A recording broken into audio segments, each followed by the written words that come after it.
Avian timekeepers, the dove watch of retrograde. Before we continue with this last dove, I want to pause for a moment to consider something truly amazing.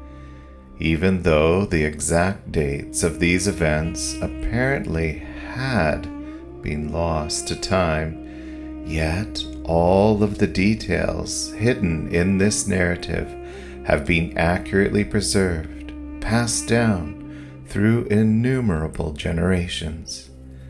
Here I will shamelessly thank my great-grandparents, who passed these narratives to my grandmother, who in turn passed them to my mom, who also lovingly passed it into my childhood memories.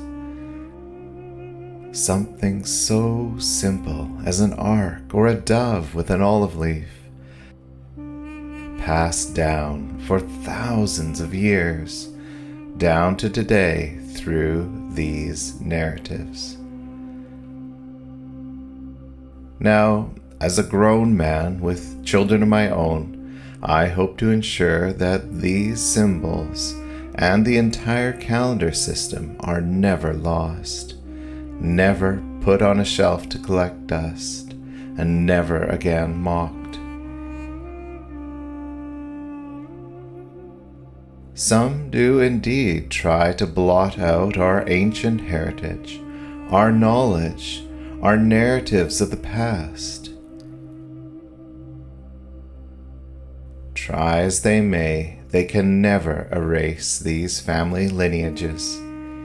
Even as fathers and mothers grow old or die, the ability to read and write preserves these things we hold dear.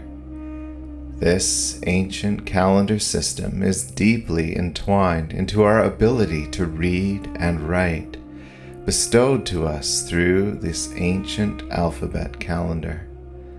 Fathers and mothers, grandfathers and grandmothers, all working hard together to train their children to read and write. The contents of this narrative may be one of the greatest banners and testaments to encrypting and passing accurate scientific measurements and knowledge through the loving mouths and caring hands of our families.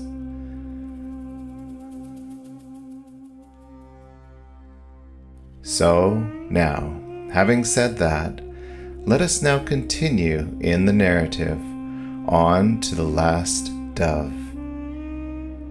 Genesis 8 reads, "Then he waited yet another 7 days, and he sent out the dove, but she did not return to him again."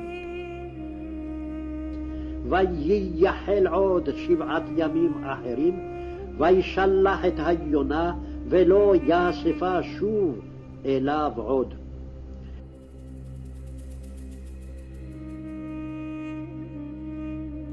Waiting another 7 days brings us to July 24th, -2725. Here, once again, a planet enters its apparent retrograde motion.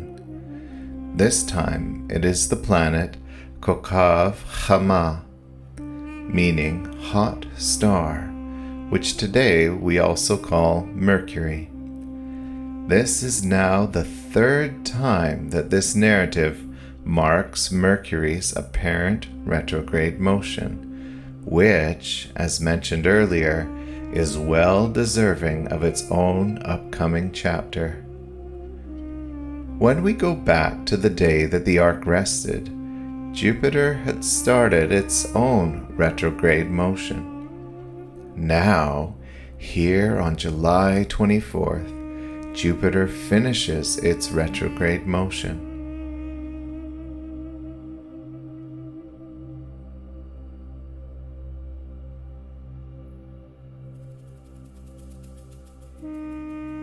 I find these things particularly fascinating.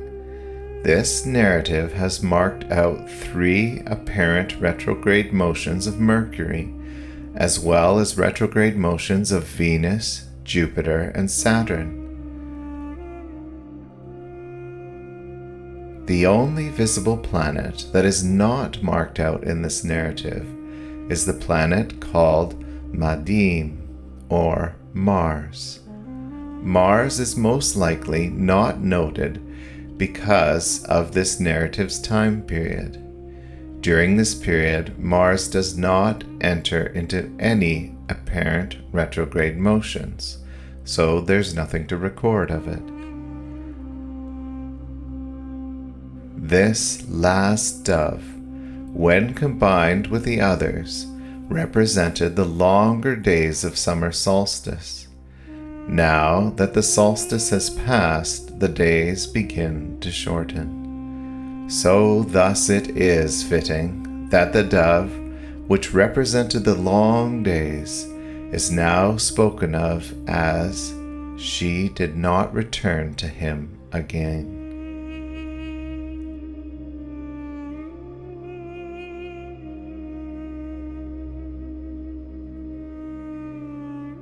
I've come to a full realization that this is indeed a sophisticated calendar system, marking several events seen on the ecliptic path.